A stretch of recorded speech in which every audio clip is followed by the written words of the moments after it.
This video is sponsored by Squarespace. A couple of weeks ago, I uploaded a video totally exposing myself. Okay, not in that, all right. A couple of weeks ago, I made a video totally exposing some of the worst purchases that I've made over the past couple of years, camera purchases, that is.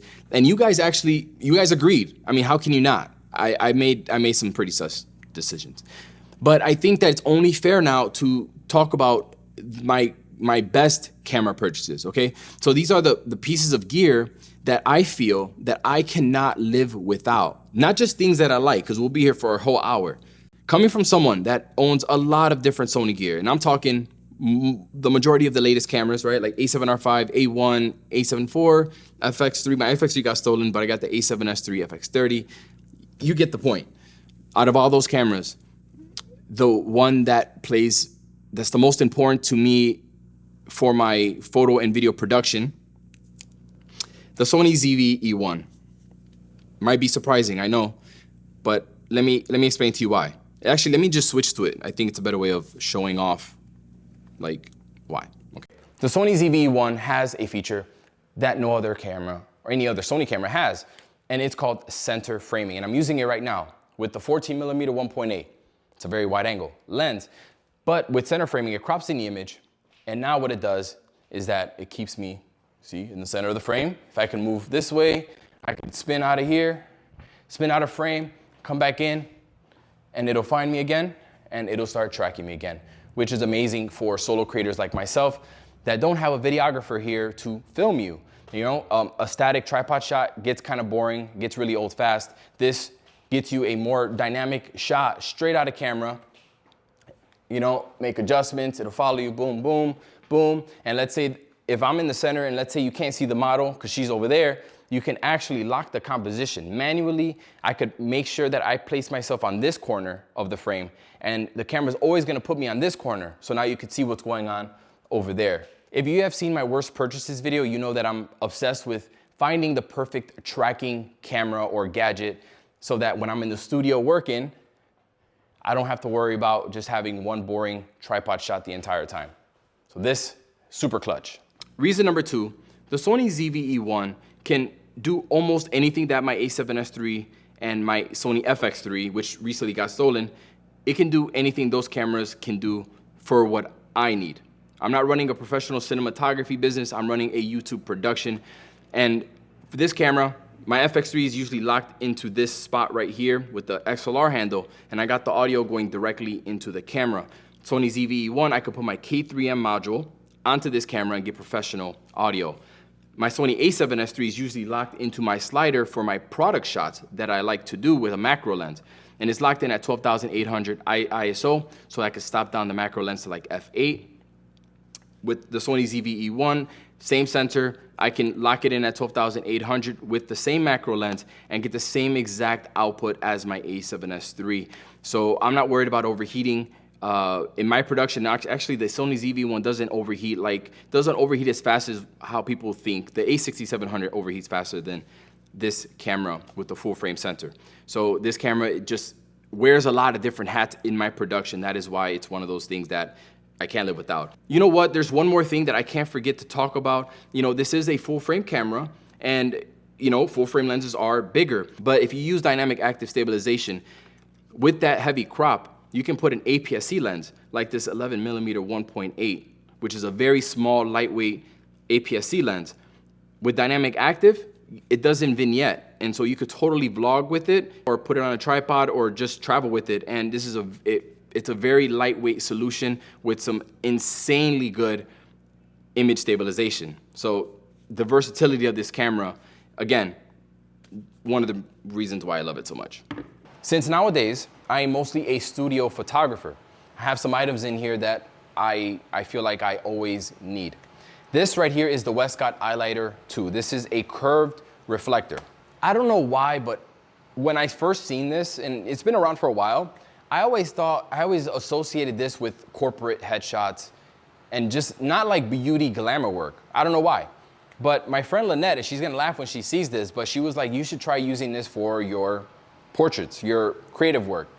So I gave it a shot, and now I am addicted. Now I need it for a lot of my work, because not only does it create a nice curved catch light in the eye, which kind of gives it an edgy look, but it just makes the skin just pop and glow, and it removes a lot of the flaws like a normal reflector does, because you're eliminating a lot of the shadows, but it just creates this glow to the skin. It's hard to describe, but I would just have to show you examples. And this is the version 2, so this one does collapse and it's easier to take on location, but this is easily one of my favorite items in my studio. And since I mostly shoot in the studio nowadays, this modifier right here, with a very recognizable name, Manny Ortiz Beauty Dish, this is a modifier that I helped create with Westcott. One of my most proud moments, I think, in my career, if this is, a career. This is a 36-inch modifier, Beauty Dish. Okay, so you can use this as a traditional modifier for headshots, waist-up shots, full-body shots, if that's what you want.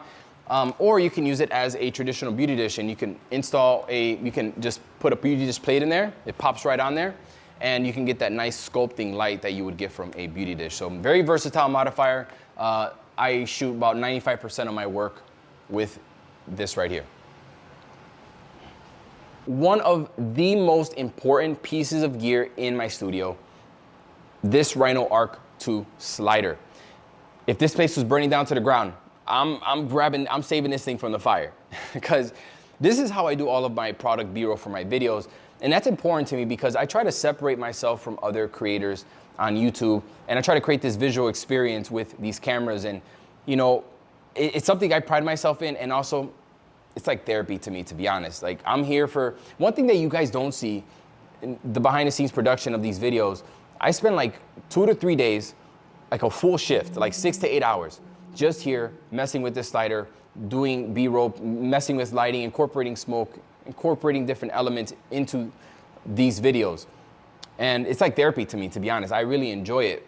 But you know, what makes this slider so special is I can set keyframes. I can change the duration of, you know, the slide that I want. I can loop it. It's very versatile. As you see, as it slides, the head also pans, and so you can set keyframes on that. It just allows for just really dynamic B-roll, and easily one of the most one of the most staple pieces of kit in my production. This right here is the optical spot. I have made many videos about this thing. One of the biggest reasons why my studio photography has elevated ever since I got this, because I'm able to just control and shape light like I never could before, right? So I can put leaves, I can create slit lighting, remove this, and now I can create slits, dramatic slit lighting for my portraits, you know? And you can also change the lens on here. You can make it more tighter, more wider. Very versatile tool. I'm not about to do a whole review on it because I've done it already and compared it to other ones in the market. So you can check that out. But this, very important in my studio photography kit. When it comes down to lenses, you know what's crazy is I have so many lenses, so many, but it's hard for me to pick out a lens that I feel like I can't live without. Like, I have my favorites, but there's alternatives out there. You know what I'm saying? So I don't feel that passionate about any lens that I feel like I can't live without. But one of the lenses that's very important to me, that's at the top of the list here, was this macro lens. So the Sigma 105mm f2.8 macro. This is what I used for my product B-roll. And you know, again, it's a great macro lens, but Sony just announced the 70-200 f4. I do have the 70-200 version, the 2.8 version, but this is quickly becoming one of my favorite lenses. So for one, it doubles down as a macro lens. I get plenty close with this, and for when I'm doing my B-roll, like, I'm always having to constantly adjust this tripod up and down when I'm doing my macro shots with the 100mm, because it's a prime lens. With the 70-200, I'm now able to zoom all the way up to 200mm, if, you know, and that saves me a lot of time having to just, you know, always manually lift the tripod, and this is kind of heavy. So this, and also, you know, a 70-200 is perfect, a perfect lens for portraits in the studio, and it's an f4, who cares? It's in the studio. this lens it just very versatile for me, and I think that this is gonna be one of the most important lenses, because I think I'm gonna end up picking one up for myself and to replace my Sigma macro. So it's funny, I've only had it for a short amount of time and it's already such an important part of my production. So maybe I'll throw some honorary mentions later on in the video, but I gotta pick up my daughter soon, so I gotta hurry up. So let's talk about audio. So I have been filming YouTube videos for about 8 years now, maybe 5 years of actually good content, maybe. But so over this time, I've tested and tinkered with a lot of different audio solutions. And for me, the best one that I found was using this K3M module. Okay, this is an XLR adapter for Sony cameras, and most newer Sony cameras that have a digital interface hot shoe. You're able to put this on your camera, and now you're getting the same kind of audio that you're getting out of the Sony FX3, for example, a cinema camera with that audio handle. This is giving you that quality of audio baked into the file. And why that's important is because you don't have to sync audio in post. You don't have to have 2 SD cards, and you don't have to sync audio and match it up in post. It's baked into the file. So it's 1 SD card. So after you film, you take out the SD card and you have great audio straight out of camera, which has saved me so much time. So the first portion of this video was filmed about 2 weeks ago. And in these 2 weeks, I've actually struggled to figure out what other gear is it that I cannot live without. And I really struggled with this because I have a lot of cameras, but I mean, cameras are cameras. All these cameras are great. I mean, I could replace one with the other and you won't notice any difference in the quality that I have in my work. So I can't really include any of my photography cameras. Yeah, I really struggled with this. So what I did, I just assembled some of my, an honorary mention list here of gear that I really, really need, but it's not like the most essential thing in the world.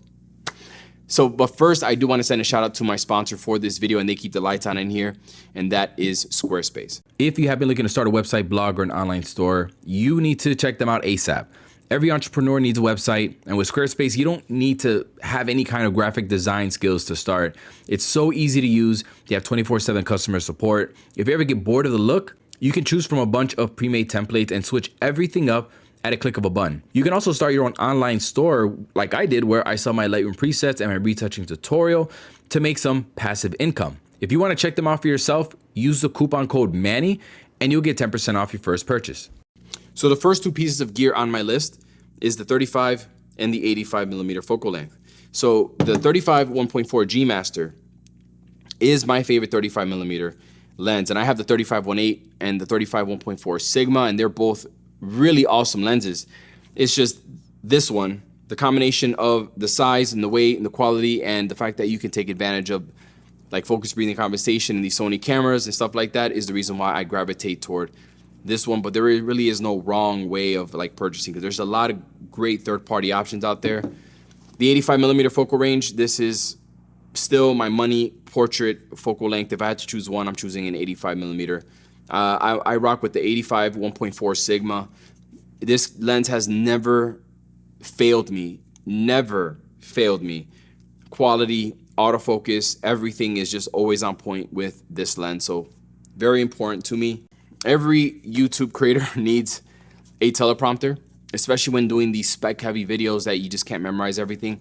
I'm using a DesView wide angle teleprompter, and the reason why I like this is because I can stick my 20mm lens onto here and I just slightly crop in and you don't see any of the edges. So that's why I like this teleprompter. One of my favorite LED lights in the studio, and I use them all the time. These are the GVM LED panels, and these come in a pack of 3. They're kind of expensive. I'm not sure how much they are right now, but vital piece of equipment when I'm using color gels and doing LED lighting in the studio. I really love these and I use them all the time. And moving away from camera gear a little bit, this is extra virgin coconut oil, and this is one of my most used products when doing portrait photography. So what I do with this, I apply it to the model's skin, And well, they apply it to their skin. I don't do it. And moving away from camera gear a little bit, this is extra virgin coconut oil. And what I do with this, I apply it to the model's skin. Actually, no, I don't apply it. They apply it to themselves. And what this does, it creates, you know, you bring out the collarbone and the skin. You add a nice shine to the skin, and the skin doesn't look so dull and dry when you're taking portraits. For me, I've tried baby oil. I think that it's just a little too much sometimes. This one kind of fades off kind of fast, and it's a sweet spot. So like by the time the model puts it on and they get ready to shoot, it's not super shiny. It just gives you that extra pop to the skin. So definitely highly recommended. If you have your own method of shining skin, I would love to hear what you have to say, because this can get kind of messy. And I'm looking for an option where maybe it's in a spray bottle, something that doesn't, you know, stain clothes and you have to wash your hands after. So, wow. This video has gone on much longer than originally planned. As Mickey Mouse would say, oh boy, oh boy. That's better. Yeah, it's over 15 minutes, I think, at this point. A very few percentage of people actually make it up to this point. So if you are here watching me right now, I appreciate you. And I hope that I provided some value to you when it comes to, you know, my recommendations. But yeah, I'm gonna have to cut this video short now. Outros are never my thing. So I'm gonna just say I'll talk to you later and awkwardly end recording.